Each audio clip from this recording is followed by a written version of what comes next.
الرحيم. Regarding the Hirschsprung disease, Hirschsprung disease is characterized by congenital absence of intramural ganglion cell and presence of hypertrophic nerve in the distal large bowel. The affected gut is tonically contracted, causing functional bowel obstruction. The agangliosis is restricted to the rectum and sigmoid colon in 75% of patients, called short segment, involving the proximal colon in 15%, long segment, and affect the entire colon with the portion of the terminal ileum in 10%, total colonic agangliosis. Transitional zone exists between the dilated proximal normal innervated bowel and the narrow distal aganglionic segment. Hirschsprung disease may be familial or associated with the Down syndrome or other genetic disorder. Gene mutation have been identified on chromosome 10 and on chromosome 13 in some patients.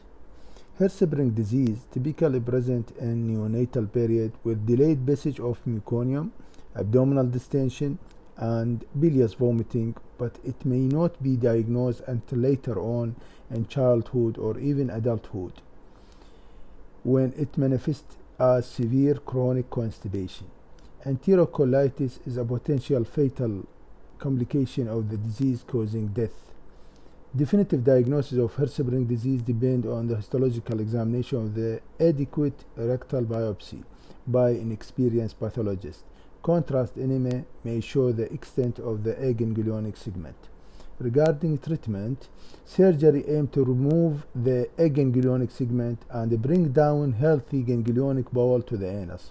These operations called pull-through operations of different names, Swenson, Duhamel, Swaff, and transanal procedure, can be done in a single stage or in several stages after first established proximal stoma in a normally innervated bowel. Now we take ulcerative colitis is the most important inflammatory bowel disease. Etiology of ulcerative colitis. The cause of ulcerative colitis is unknown. There is probably a genetic contribution, but no clear Mendelian pattern of the inheritance. It has been shown that 15% of patients with ulcerative colitis have a first-degree relative with inflammatory bowel disease. Ulcerative colitis is more common in Caucasian than in Black or Asian. In spite of intensive bacteriological studies, no organism or group of organisms can be incriminated. Smoking seems to have protective effect of ulcerative colitis. Ulcerative colitis is thought to be immune disorder in individual with yet unknown susceptibility gene or hypersensitivity reaction to an external antigen. Regarding the epidemiology, the disease has been rare in Austrian population, but now will be reported more commonly, suggesting an environmental cause has been developed as a result of an increased westernization of the diet and or social habit and better diagnostic facilities. The sex ratio is equal in the first 4 decades of life. From the age of 40 years, the incidence of female will be fall, whereas it remains the same in male. It is uncommon before the age of 10 years, and most patients are between the age of 20 and 40 years at the diagnosis. Regarding pathology of ulcerative colitis, 95% of cases the disease starts in the rectum and spread proximally. The rectum is involved in all circumstances. It is a diffuse inflammatory disease primarily affecting mucosa and submucosa, and only in severe disease the deeper layer of the intestine will be affected. There are multiple minute ulcers. When the disease is chronic, inflammatory polyp called pseudopolyp occur and may be numerous. In severe fulminant colitis, a section of the colon, usually the transverse colon, may become acutely dilated with the risk of perforation, called toxic megacolon. On microscopical investigation, there is an increase in inflammatory cell in the lamina propria. The wall of crypt will be infiltrated by inflammatory cell, and there are crypt abscess. There is depletion of the goblet cell. With the time, these changes become severe. Precancerous changes can develop. Severe dysplasia lead to the carcinoma in situ. Symptom of ulcerative colitis: the first symptom is watery or bloody diarrhea. There may be rectal discharge of the mucus that are either blood-stained or purulent. Pain as an early symptom is unusual. In most cases, the disease is chronic and characterized by relapse and remission.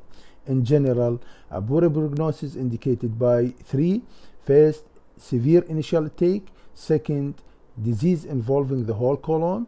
Third, increasing age, especially after 60 years old. Regarding proctitis, as most of the colon is healthy, the stool will be formed or semi-formed, and the patient often severely troubled by tenesmus and urgency, and etc. Elementary manifestations are rare. Colitis: diarrhea usually imply that there is active disease proximal to the rectum. There is an increased tendency to systemic upset. Protein loss is associated with the bleeding, which results in weight loss. There is greater risk of the extra-alimentary manifestation and cancer.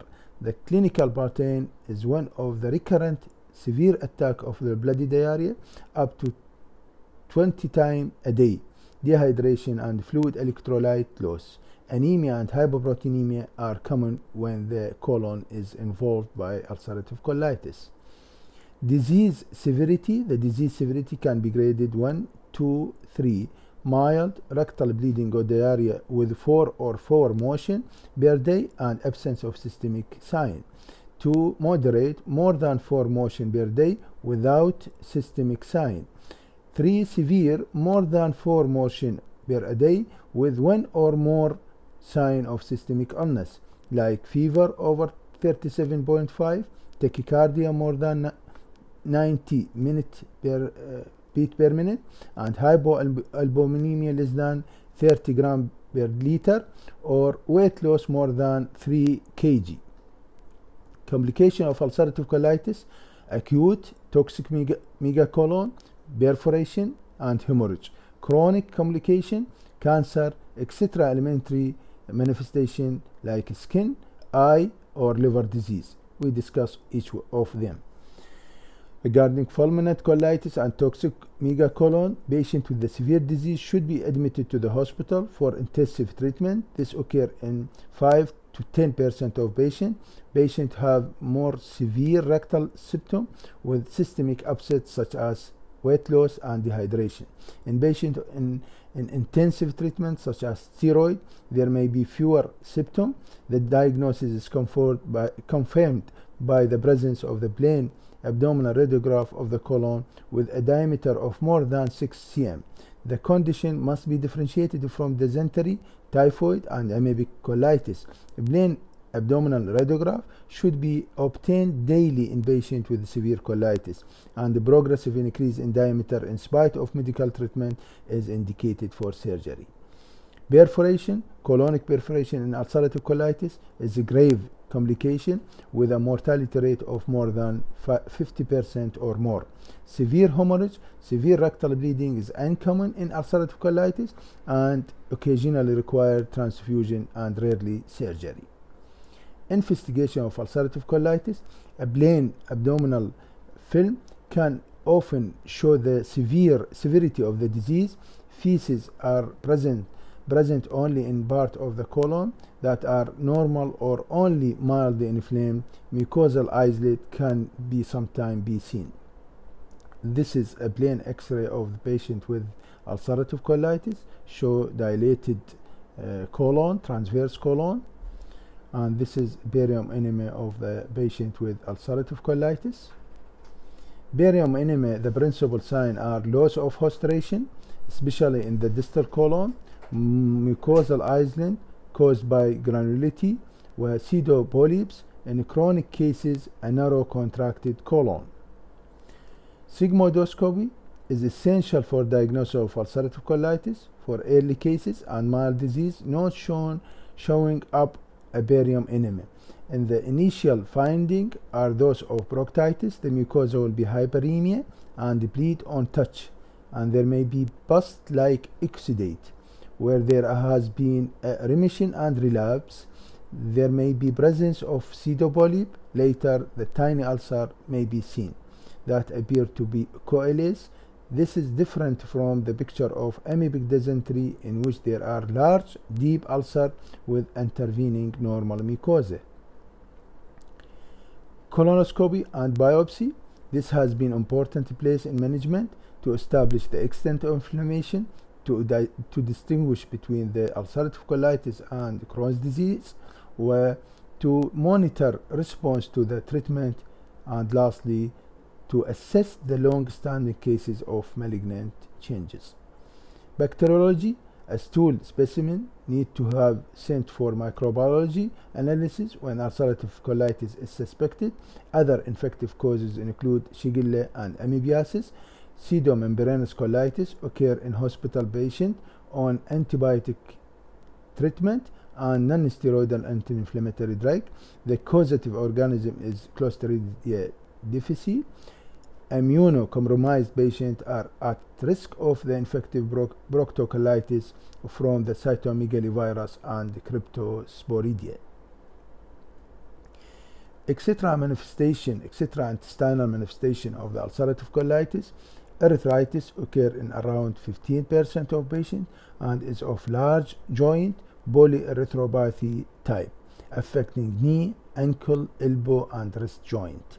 Sacroiliitis and ankylosing spondylitis are 20 times more common in patients with ulcerative colitis. Bile duct cancer is a rare complication, and colectomy does not exclude the extraintestinal manifestation. Skin lesion, erythema nodosum, pyoderma gangrenosum, or aphthous ulceration. Eye problem, iritis, that associated with the ulcerative colitis.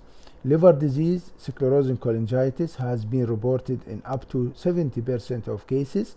Diagnosis by ERCP, which demonstrate the characteristic alternating structuring and bleeding of the intrahepatic and extrahepatic duct.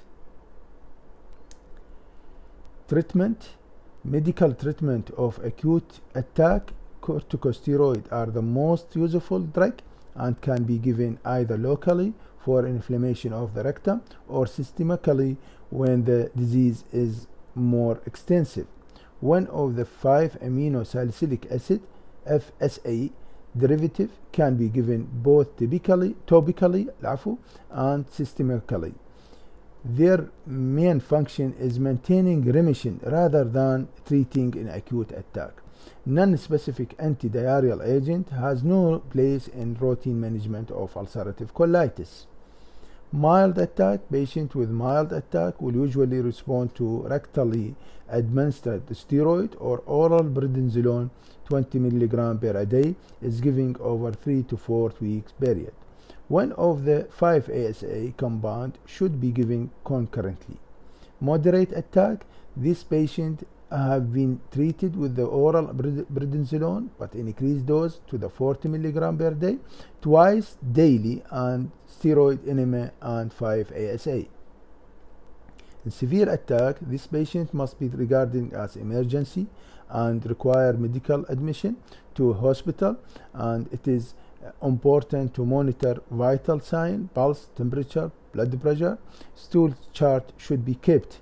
Increasing abdominal girth is potential sign of megacolon developing. A plain abdominal radiograph is taken daily and expected for dilatation of the transverse colon more than 5.5 cm. The presence of mucosal incident or intramural gas on plain radiograph, increasing colonic diameter, or a sudden increase in pulse temperature may indicate colonic perforation. A fluid and electrolyte balance is maintained, anemia is corrected, and adequate nutrition is provided. Parenteral nutrition may be indicated. The patient is treated with intravenous hydrocortisone 100 to 200 mg 4 times daily. There is no evidence of antibiotic modify the course of severe attack. Some patients are treated with azathioprine or cyclosporine to induce remission. If there is a failure to gain an improvement within 3 to 5 days, then surgery must be seriously considered. Prolonged high-dose intravenous steroid is fraught with danger and complication. Indication of surgery in ulcerative colitis: first, severe or fulminant disease failing to respond to the medical therapy, and chronic disease with anemia, frequent stool, urgency, and tenesmus. Steroid-dependent disease: here the disease is not severe, but the remission cannot be maintained without substantial doses of steroid. The risk of neoplastic changes: patients who have severe dysplasia or review colonoscope, extraintestinal manifestation is indication for surgery. Rarely severe hemorrhage or stenosis causing obstruction. Regarding the operation of the ulcerative colitis, the first aid procedure is a total abdominal colectomy and ileostomy. This has an advantage that the patient recover quickly and the histology of the resected colon can be checked, and restorative surgery can be complemented at the later date. Proctocolectomy and ileostomy: this is a procedure associated with the lower complication, is indicated in patients who are not candidate for restore. Restorative proctocolectomy with ilioanal pouch park surgery. In this operation, a pouch is made out of ileum as a substitute for rectum and sewn or stapled to anal canal. This avoids a permanent stoma.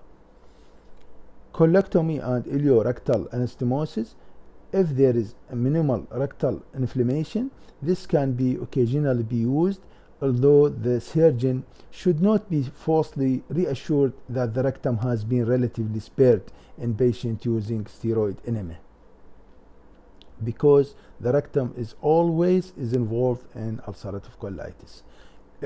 Ileostomy with continent intra-abdominal pouch, Cox procedure.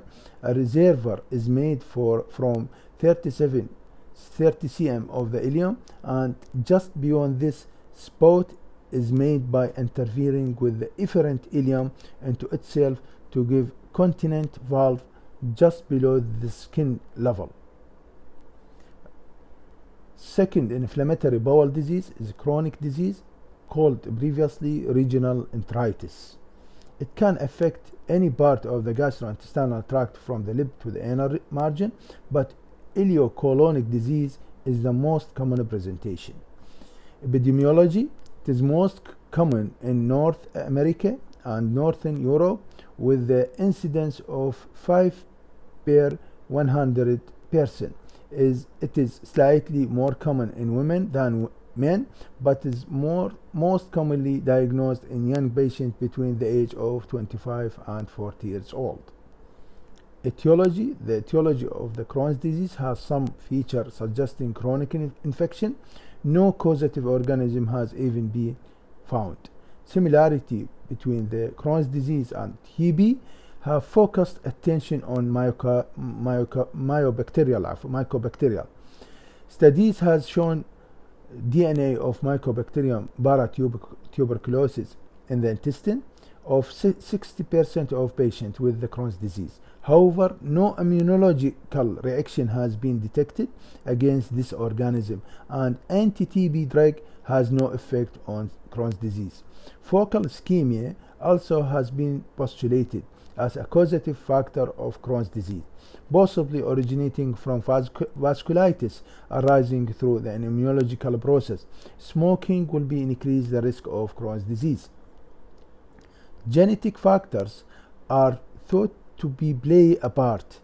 About 10% of patients have first-degree relative with the disease. There is associated with the ankylosing spondylitis. As with ulcerative colitis, it is now believed that Crohn's disease can be predisposed to cancer.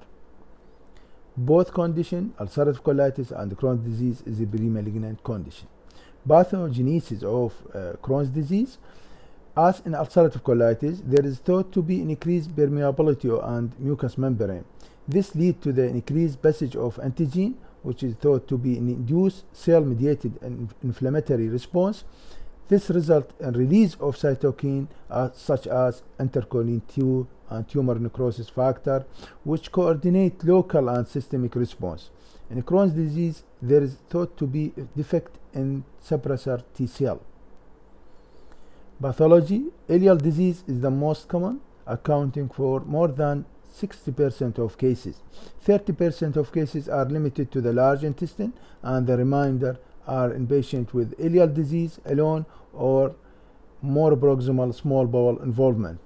Anal lesions are common in Crohn's disease. Crohn's disease of the mouth, esophagus, stomach, and duodenum is uncommon. Resection specimen show fibrotic thickening of the intestinal wall with the narrow lumen. There is usually dilated gut just proximal to the stricture, and the structured area there are deep mucosal ulceration with the linear or snake-like pattern.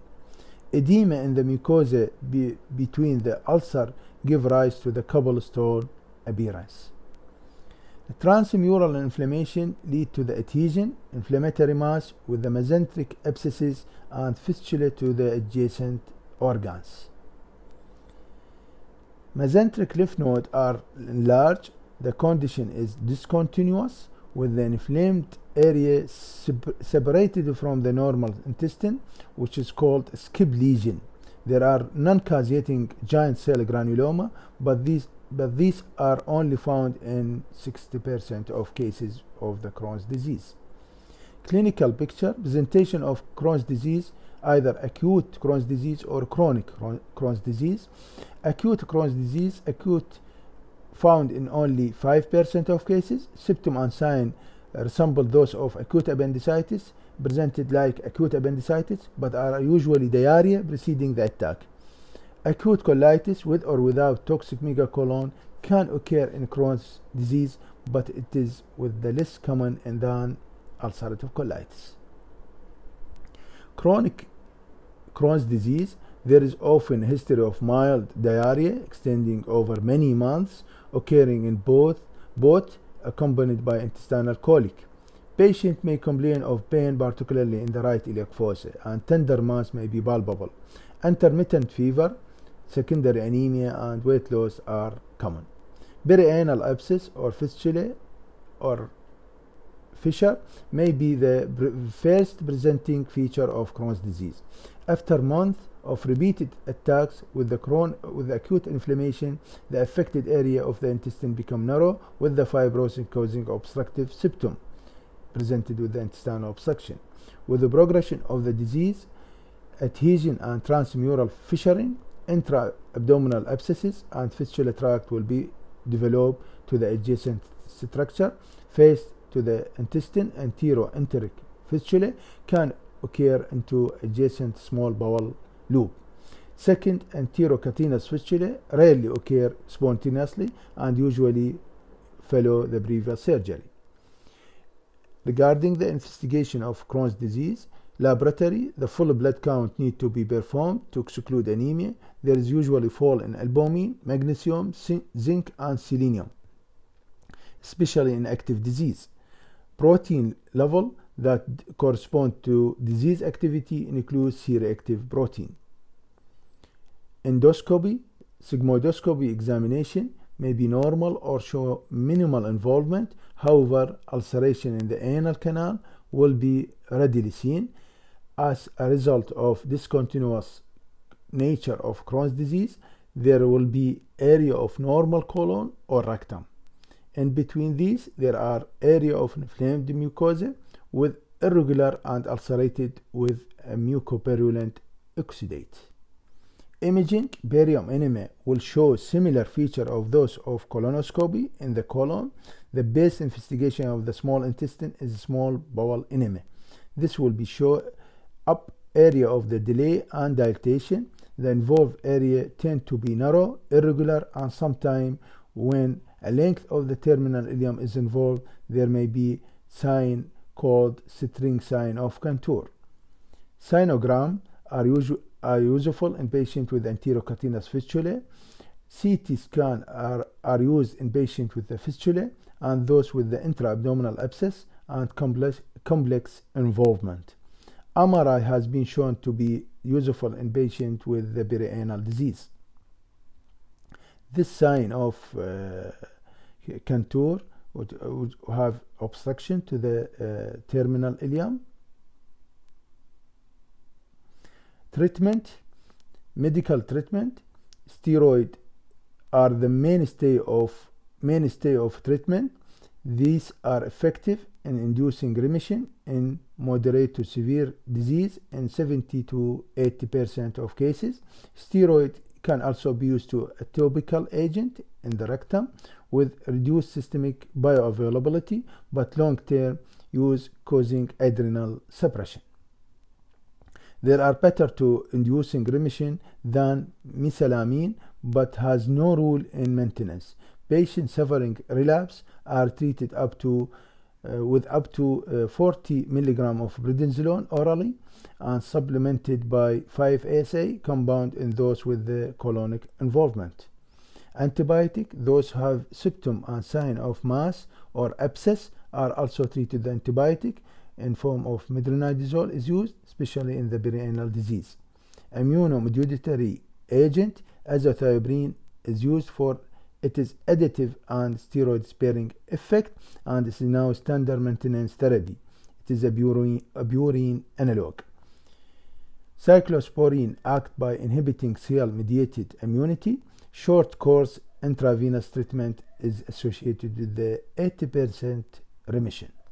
Monoclonal antibody, infliximab, the monoclonal antibody directed toward the tumor necrosis factor alpha, giving to the patient with the severe active disease who is refractory to conventional treatment.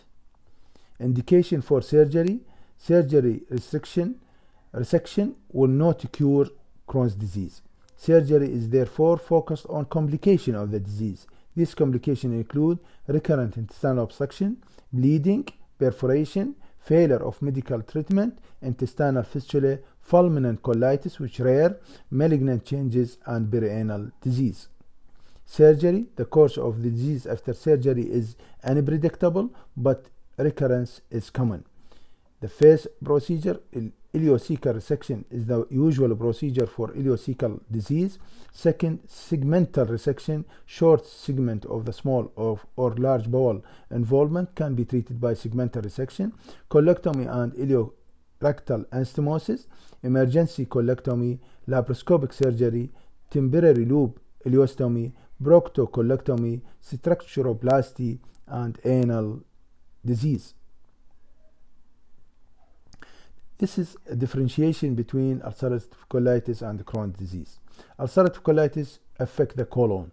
Crohn's disease can affect any part of the gastrointestinal tract, but particularly the small and large bowel.